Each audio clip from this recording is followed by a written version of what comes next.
Hi, I'm Matt from SpeakPrac, and I recently did the real IELTS test. And I've got some exciting news to share. I walked out of that test with a Band 9 in speaking. So if you're feeling nervous and worried about your test, don't worry, I'm here to help you. In this video, which is part of the Ultimate IELTS English Speaking course, we're going to walk through the most common IELTS Speaking Part 3 questions and topics. This will help you walk into your exam room not panicked, but prepared, just like I did to achieve a Band 9. Before we get started, I want you to know that this video is part of the Ultimate IELTS English Speaking course. The entire course is free, and I've put everything, such as all the lessons, the resources, and everything else you need on the course hub page at speakprac.com/IELTS Speaking course. You can also see the link in the description and on screen. Have you ever worried that the IELTS speaking examiner is going to ask you a Part 3 question about something you know nothing about, like space exploration or 18th century art, and your mind will just go totally blank? Well, that's a worry that many IELTS students have, but let me share something with you. Many of the topics and questions for Part 3 are not as random as you think. In my other video, we talked all about the idea framework, which is a way to structure your Part 3 answer. In this video, we'll talk more about what kinds of topics and questions you're likely to encounter.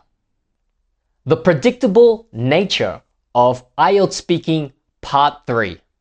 So in my other video about IELTS Speaking Part 3, we talked about Part 3 being a deep conversation. But it's not a conversation about anything. The IELTS speaking examiners aren't trying to trick you. They draw from a predictable set of themes. I don't want you to think of these as just random topics. I want you to think of them as the 9 core topic areas of Part 3. Think of your IELTS Speaking Part 2 topic as the starting point of a map.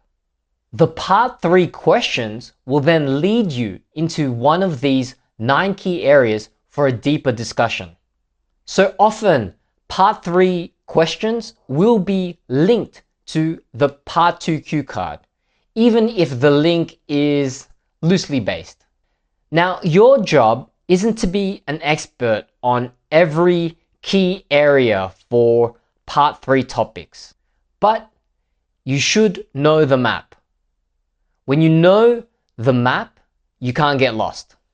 Exploring the 9 core topic areas for Part 3. Okay, so let me be your guide and let's dive in to the first area. Topic Area 1, Technology. This is an absolute classic. Examiners love this area because it's universal, it's constantly changing, and it affects every part of our lives. I can confirm with first-hand experience that this topic area of technology is very likely to be in your Part 3 question set. The reason I can say this is because I recently did the IELTS speaking test, and for Part 3, I got a lot of questions about technology. Now, the questions here are designed to see if you can discuss both the good and the bad. For example, they might ask a classic question like, do you think technology makes people's lives easier or more complicated? But a more recent type of question might be, how do you feel about the increasing use of artificial intelligence in creative fields like art and music? Or to what extent has the shift to remote work enabled by technology impacted work-life balance in your country? Can you see how they're getting more specific and modern? For a question about AI, you could use the idea framework, which I talked about in my other video about IELTS Speaking Part 3. And you can state your main point like this. In my opinion, while AI is a powerful tool, It poses a significant threat to the livelihoods of human artists. And then you develop it from there, continuing on with the DEA framework.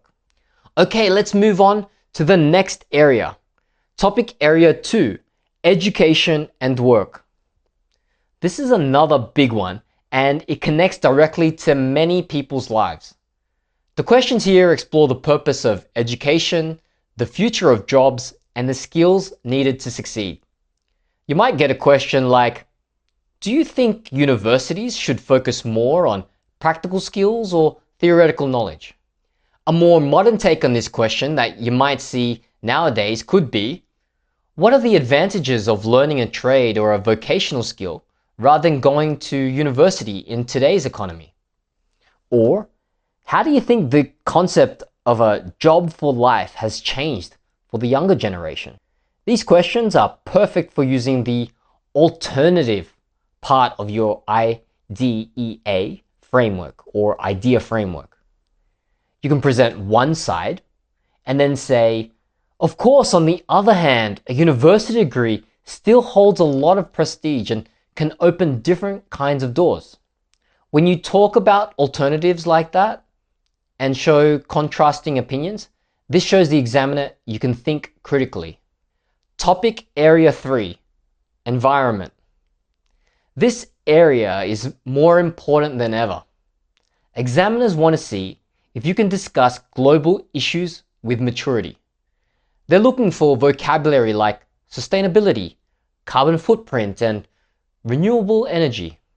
Of course, you don't have to be an environmental expert to ace the IELTS Speaking Part 3, but it does help to know some of these key vocabulary so that you can use them with confidence and have something intelligent to say. Common questions include, what can individuals do to help protect the environment? How serious do you think the issue of climate change is? And a very relevant latest question could be, in your opinion, is it possible to balance economic growth with environmental protection, or must one be sacrificed for the other? This is a fantastic opportunity to give a specific example in your IDEA answer or idea framework answer, perhaps mentioning a green initiative in your city or country. And don't forget that while these questions can seem overwhelming, you can practice these in advance by using some speaking practice tools, whether it's our SpeakPrac app or recording on your own or having a speaking partner.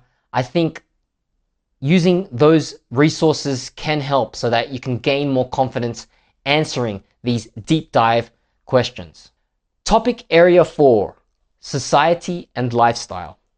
This is a broad but fascinating area. It covers everything from family structures and social media to consumerism and community life.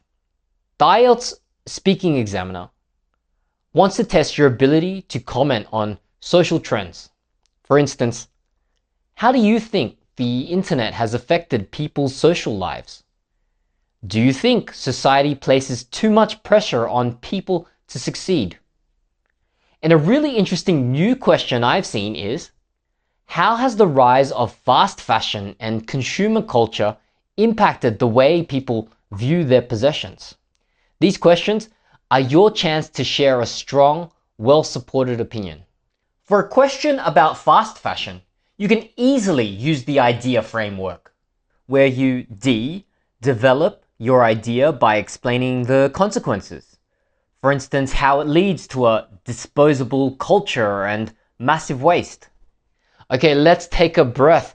I know this is a lot to cover. You might be thinking, Matt, I'm not a sociologist or an environmental scientist. But remember, the goal isn't to be an expert. The goal is to have a confident conversation and share your ideas. It's about having a mental map, not knowing every single detail. Use the words and the concepts that you are comfortable with. Because with the right framework and just a little bit of preparation, and I truly believe this, anyone can speak English at a high level. Now let's get back to our map. Topic area 5, health and well-being. This is a very personal and relatable area. Questions here often revolve around physical fitness, mental health, and healthcare systems. You could be asked, what do you think are the most important factors in maintaining good health? Or a more modern, nuanced question you might get is, do you believe people today are more aware of the importance of mental health than in the past? Why? Or even this, how can governments encourage their citizens to lead healthier lifestyles? Now, if you want to answer a question on mental health and use the IDEA framework, then you can use a personal observation as your E example. You could mention how mental health is discussed more openly among your friends or on social media, and when you do that, it makes your answer real. Topic area 6, travel and tourism. This area often follows a part 2 about a trip or a place. The questions expand from your personal experience to the broader industry and its impacts. You can expect questions like, what are the advantages and disadvantages of international travel? And one of the latest questions that I've seen is, how can tourism be made more sustainable to protect local cultures and environments? And another very current question can be, do you think the way people travel will change permanently after the global events of the past few years? For sustainable tourism and the IDEA framework, you could use the A for alternative. After giving one idea like eco-hotels, you can even add, on the other hand, it's also vital to empower local communities. Topic area 7, media and news. This area is all about information in the modern age. It covers traditional news, social media, and the problem of fake news. You might get questions like, do you think traditional media like newspapers is still important today? And for this topic area, you'll almost certainly see questions like, what role does social media play in spreading news and what are the dangers? How can people avoid being influenced by biased or false information online? That's another question you might get. If you want to use the IDEA framework for the fake news question, you could give a practical example for the E part. Suggest a simple habit like, for instance, I always try to check 2 or 3 different sources before I trust a story.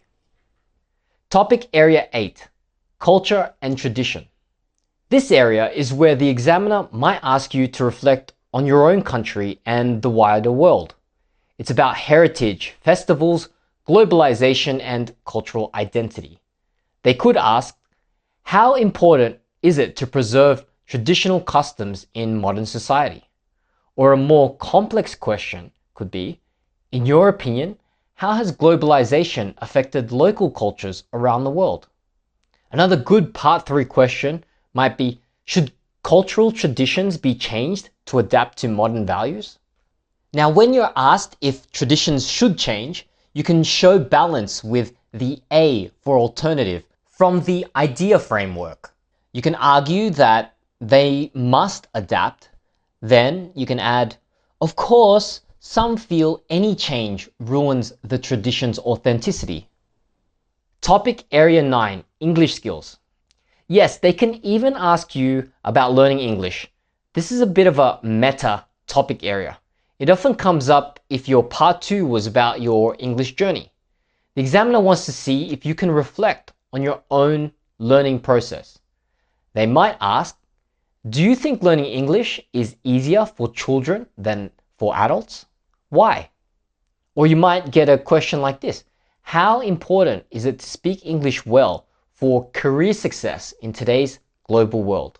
This right here is the perfect chance to use a personal example, which is the E part of the IDEA framework. You briefly contrast your own experience learning English as an adult with how a young relative might be learning it. Phew!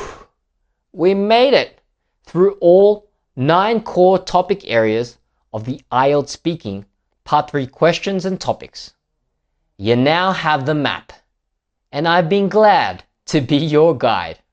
Do you want to go further with your IELTS speaking? Then be sure to check out the other videos in the Ultimate IELTS English Speaking course. This video right here is just one piece of it, and you can access the rest of the lessons and resources at speakprac.com/IELTS Speaking course. So there you have it. Part 3 isn't random or scary, and you're more prepared than 90% of IELTS test takers. All of these helped me achieve a Band 9 in speaking. But knowing the theory is just the beginning. You then have to actually open your mouth and practice speaking for real. So in my next video, we'll have an interactive practice workshop where we'll answer a Part 3 question from scratch. There I'll encourage you to start speaking and you can speak with much more confidence. Don't miss it.